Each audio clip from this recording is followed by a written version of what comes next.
Welcome to the 10 Degree Shift podcast, where your host, AJ, shares small 10-degree shifts you can make to improve your business, its people, and culture, one shift at a time. Hello and welcome to the 10 Degree Shift podcast. This is a show all about how you can achieve more and be more while doing less. I'm your host, AJ, and I'm super obsessed with finding ways to reduce friction and boost flow in life and in our businesses and our cultures so that we can be more productive, more vibrant, and more alive. So today I have a very special guest, and I will introduce him in a moment. And we are going to be talking about number 7 on the 10 degree shift model, which is shared values. And my guest today is a very beautiful man by the name of Marlon De Cruz. Marlon, welcome to the show. Hi, AJ. Thank you very much for having me, and glad to be here and talk about the the shared values and how we can shift, as you said, the 10 degree shift program. Fantastic. And so Marlon is calling in from Sydney, Australia today, but originally he comes from Sri Lanka. And he not only has an amazing company now that he runs called BISTEC Global, which we'll no doubt get into and talk a bit about how he's created shared values there with his people, but he's also had other companies which he has started from scratch, true entrepreneur style, built an amazing culture and then sold. So not only has he done it once, but twice and maybe even more than that. So we've got someone here that's really got that hands-on experience to how you can create cultures that not just survive but thrive and that are super sustainable for the long term, because really that's what we're all about with the 10 degree shift here, is really thinking about what are the small things we could be doing every day that enables us to change the directory for the long term. So Marlon, why don't you tell us a bit about particularly BISTEC Global, the company that you have now. What is it about the company that makes it sustainable and that has created, I guess, what we're calling some shared values? Yeah, so thank you very much, AJ. And just wanted to, so BISTEC Global is a company that we've started with multiple areas of services. So I would say, that's in like the shared services area in a company or organization. Mm-hmm. So the whole idea there is that the company was started because we want to help businesses to grow. So, this, I guess, the shared values subject is very, very important, in the company's entire operation, from how we operate it, from a team point of view and customer point of view, and also supply and distributor point of view. So, this company was started now out of a requirement that one of my colleagues wanted to have some team members operating in a different, environment out of the office. Mm-hmm. In the past, my experience in running multiple companies globally is that the values that we create from the beginning is very, very critical to how you deliver the outcomes. So let me take a couple of examples. So first thing we do is on the I invited a couple of my colleagues to join together. Mm-hmm. And we sat down and we talked about the values that they have. So these are like things that you learn in your experience when you working in multiple companies. So you see some good values, and you see some, things that are not so good that happen. So, mm-hmm. So I call it what not to do. So what not to do means, like, instead of, going, here's what we're going to do. So, a mission or vision, yes. create like, so right now we call it our 10 commandments. Yeah. Mm-hmm. So that basically is the values that we've actually written up based on what we really like, but also what we don't like to do. So, for example, in BISTEC Global, I'll take a couple of them. Is like, do not let your staff abuse any of the customers, or do not let your customers abuse any of your staff members, right? It's your team. So, in BISTEC Global, the values are, and the operating of the organization, everything is based on the values that we created. Yeah. So you did that with your founders, partners, and executives. What then was the way you rolled that out or got your staff to embrace that? Because I know you have, promises that you give to your customers, and obviously your staff are at the front line delivering on that every day. What did you do to get them on board and loving the values and really building that kind of tribe?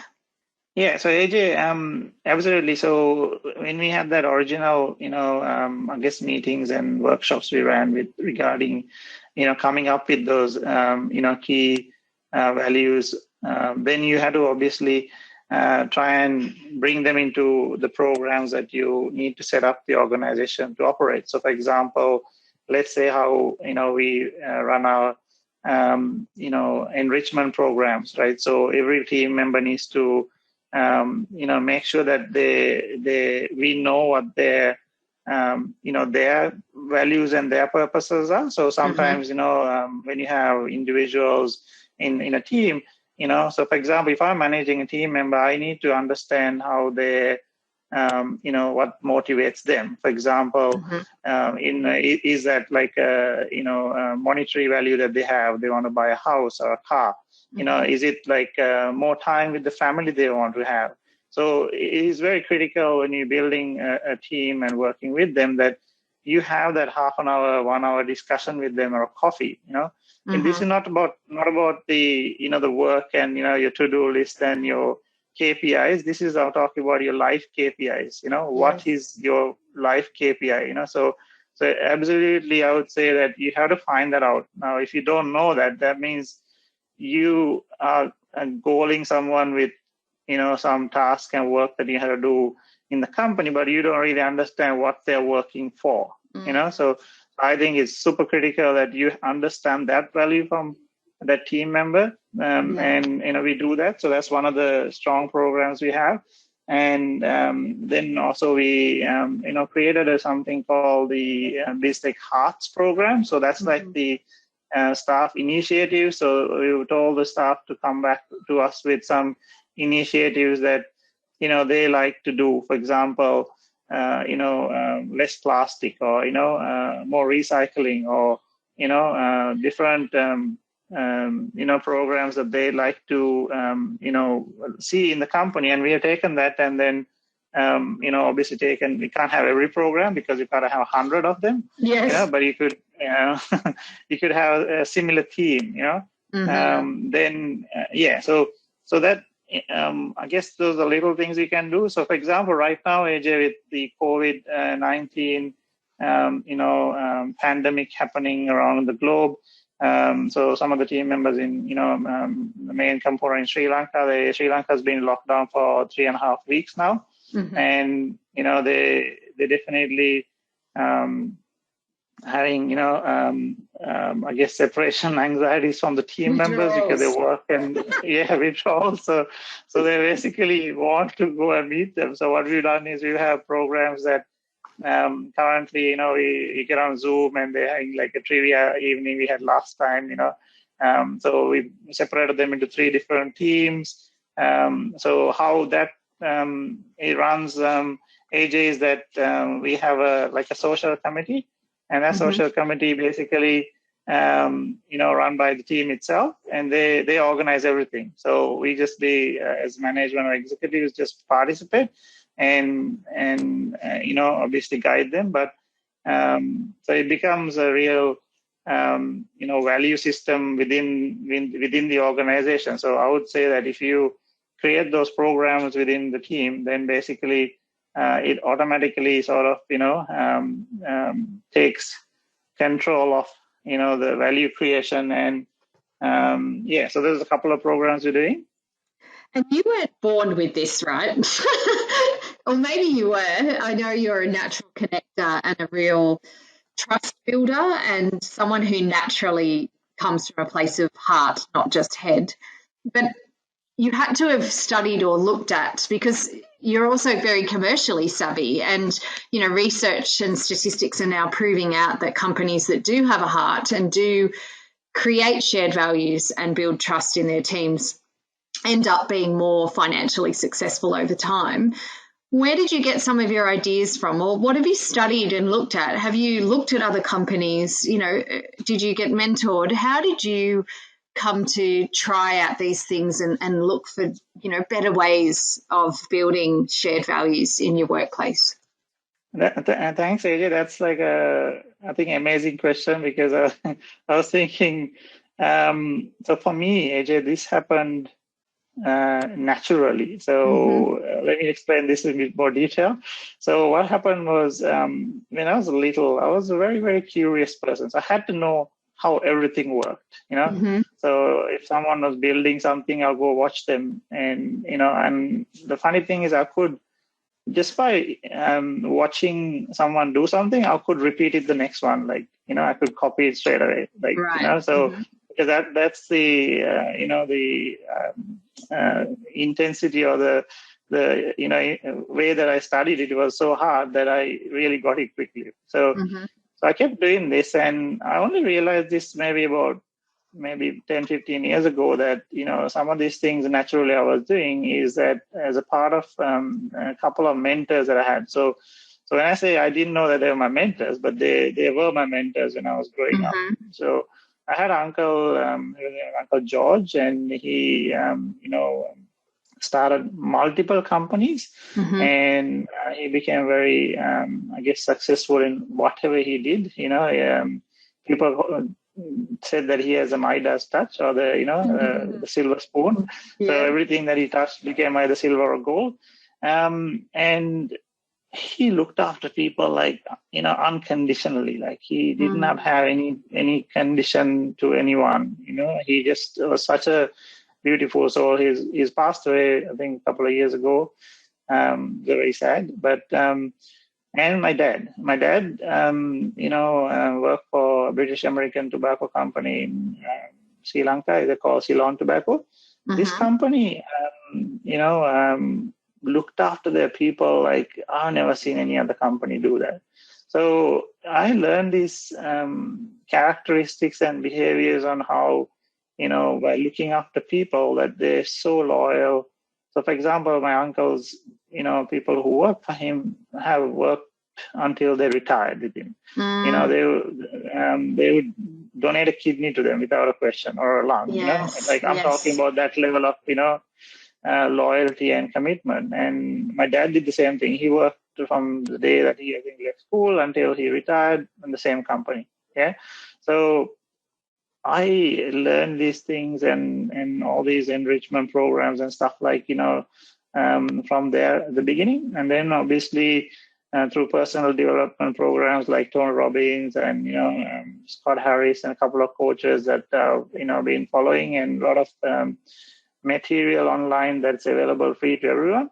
Now, I don't consume a lot of material like willy-nilly. I select them and I filter through them on a subject specific that I want to learn, and then I'll really, work on it. And I would say my most amazing book that I think I studied hard is the Think and Grow Rich book by Napoleon Hill. I would say it has all the principles that you need to use in a business or organization to be successful. If someone studied that book only, and that book only as a university degree or whatever it is, I would say that they don't need to study anything else. And it's such a small book. It's such a little tiny book, but it's packed with good ideas and information, isn't it? Absolutely. Yeah. And also, Napoleon, sorry, go ahead. Yeah, I was going to say it stood the test of time, because it's been around for probably nearly 100 years or something now. So, yeah, it's values and principles that that means so much today, just as it did yesterday? Yeah, so I'll tell you a story about what Tony Robbins said, right? So this book was written by Napoleon. He's not a business person. He was just, so it was commissioned by Andrew Carnegie, one of the first, industrial, persons who created wealth like about, in a time that was really hard.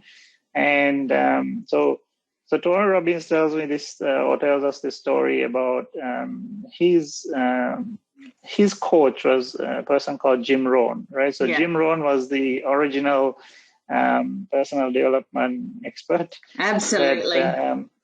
Yes, so Tony Robbins, definitely there are a couple of videos. If you guys, anyone, on this podcast, if you're interested, you definitely need to find them. Anyway, so Tony Robbins goes to him and he somehow convinces him to give him a job, and he becomes Jim Rohn's sales executive. So he goes around selling the courses and things like that. And so Jim tells him to read this book and a couple other books. So he reads it, and one day Jim goes, "So have you read the book?" He goes, "Yes." And he's looking at him, and Jim's like, still, not convinced. So he's like, why are you asking me this? He goes, "How many times you read it?" And he said, "Just once." He goes, "Obviously you have not gotten it, because you only read it once." So then Tony asked Jim, "How many times did you read it?" He said, "I read it at least 3,000 times, Wow. So this is like at the beginning of that time. So that's how important, a good, lesson in business and principles in life and everything, really, especially to create value to, you have to have a really good baseline and a system that, so AJ, I'm so happy that you, has this 10 shift, degree shift program that you are helping organizations and individuals. Definitely will make a big impact, once you especially have all the material, connected to them. Oh, that's lovely. Thank you. And certainly not in the realm of Think and Grow Rich, but it is, again, still based on similar principles of, if you take care of the individual, you help with shared values and building a team, and then that helps take care of the community. You create this cycle of goodwill that really, can ensure the survival of us as humans and as a planet. And I do think more and more business is starting to move that way, where we do need to create environments. We do need to take care of ourselves and know our own strengths and build on those, but then we need to take care of our fellow men. And absolutely. A lot of people say I can't necessarily do that globally, but I'm a real firm believer in, thinking local and the tribe and the value of the tribe. And so how have you found with your business? Has it had a ripple effect beyond just your company, or is most of your energy focused on your people? Yeah, so that's a really important subject. And AJ, so what I would do is I'll explain two things. So first one is, I think that, the shared value and that value system that you create. So for example, if you take, people use the word culture very loosely.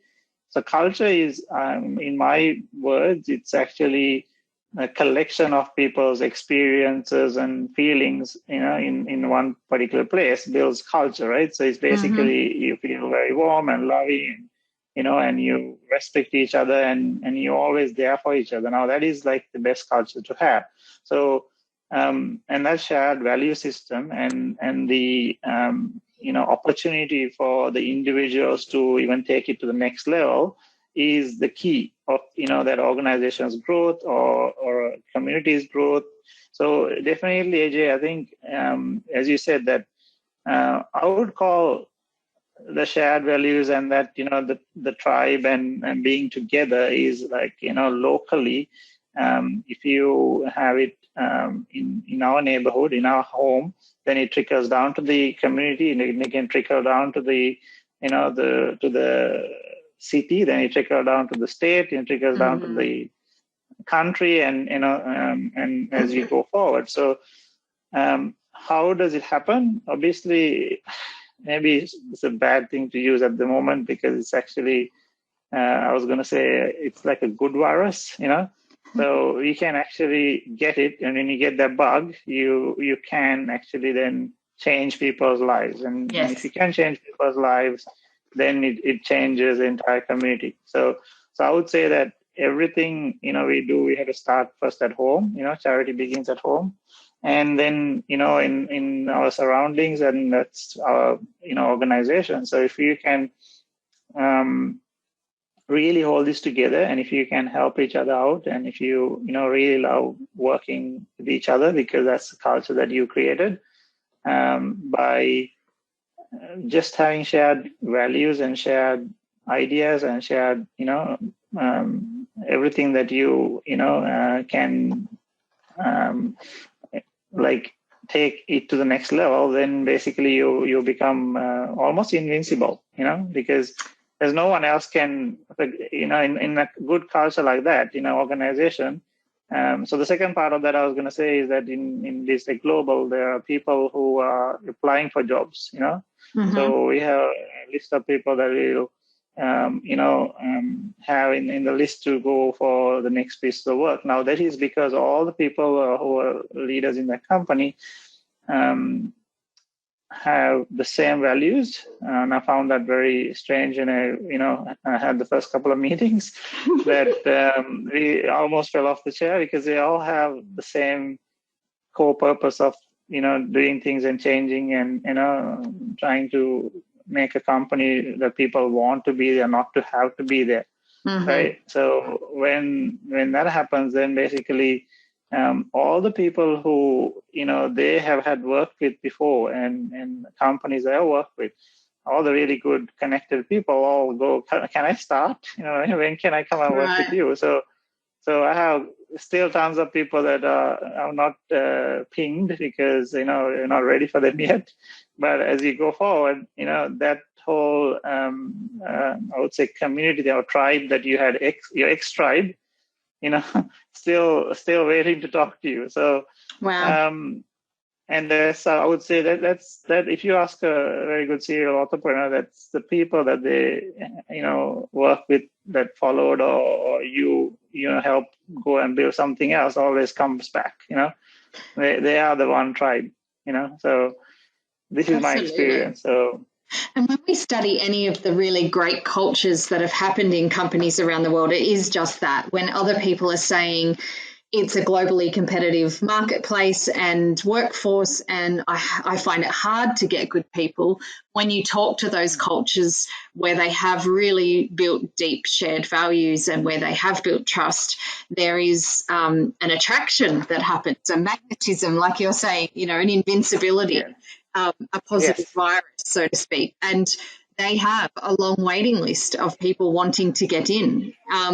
And in some instances, I've heard of companies where the people actually will go there and move countries to go there and get paid less because they just really want to be part of something that they value and see as important. So, what you're saying really resonates. Absolutely. And I think, AJ, and that's the point that I made at the beginning. If you know the person's, your team members, their dream goal, then you can work towards it, So, and some of the dream goals will be also very aligned to you. So if they want to make change, they don't care about how much money you pay or not, because they're not after, like building a castle in, somewhere. So you can then really tap into that. So this is the whole point of, really building trust. So you used a word before. So I think trust is absolutely key, to have that shared value system and create a great culture. Because at the end of the day, if you don't, have that trust and create that trust, now trust is not something that you can buy. Trust is not something you can just educate. It's a feeling, it's an emotion. You have to be able to invoke that by doing the right thing, So that's where it's so important that, you do these little programs that, we talk about, and I'm sure we can, share some of them, AJ, as we go forward on your program. So absolutely trust is key, and shared values is the way to build that and to take it forward. Yeah. And I think to kind of round out our conversation, there's a couple of things you've said that really resonate for me. The fact that you have 10 commandments, which, for some people might have religious connotations, but I just think they mean almost commitments. And I have a 10 commitments that I work on with leaders, which is a similar sort of thing. It has that reverence about it. The fact that you can't copy culture, people can copy processes and procedures. They can use the same platforms and softwares as another company. They can try and, employ or hire and do a lot of the things that another company does, but you cannot copy that culture. And you can't buy trust. So it is something that has to come from the goodness of your heart. It has to come from within, and it has to be pure in lots of ways. And it reminds me a lot of the Heisenberg principle, which through research and demonstration showed that everything we look at lovingly, it raises the vibration of that thing that you're looking at. So in the same way, if you hold the space for your people lovingly and you genuinely only want the best for them and for them to achieve their goals and their personal KPIs, as you said, then they're already ahead of the game. They're already at a higher level because of that. And that has magnetism, and that's what shared values is all about, right? Yeah.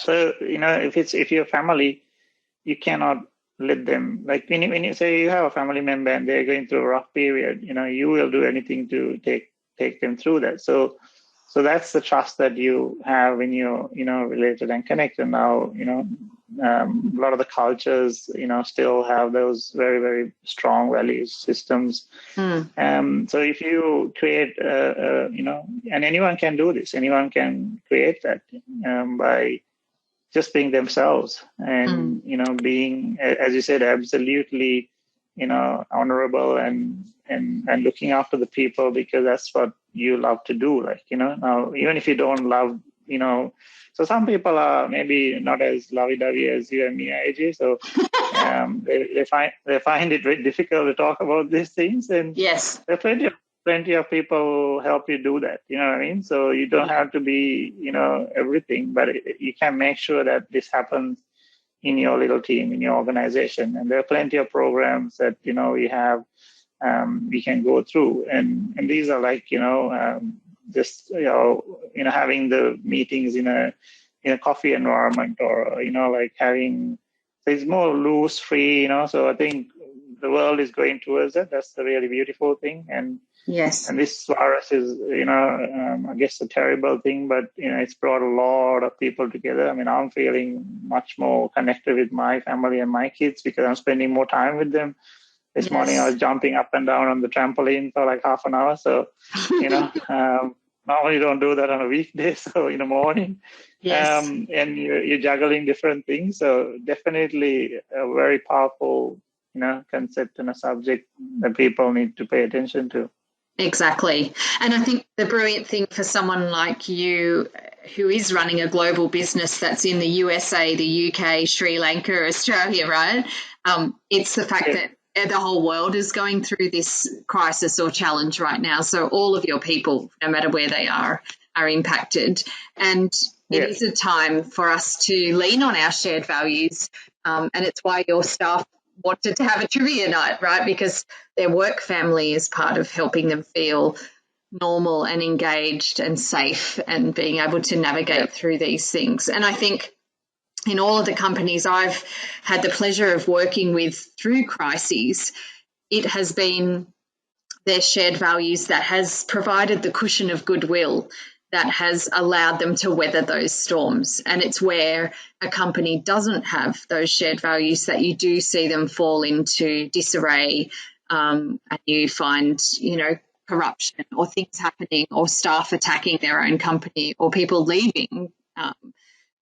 When they have shared values, it's when companies work things out or staff work at half pay or go part-time in order to help that company survive. And we're going to see the results of that in 6 or 9 months, I think, as we come out the other end of COVID-19. We're going to see which of the companies have built themselves on strong trusting shared value foundations and which haven't.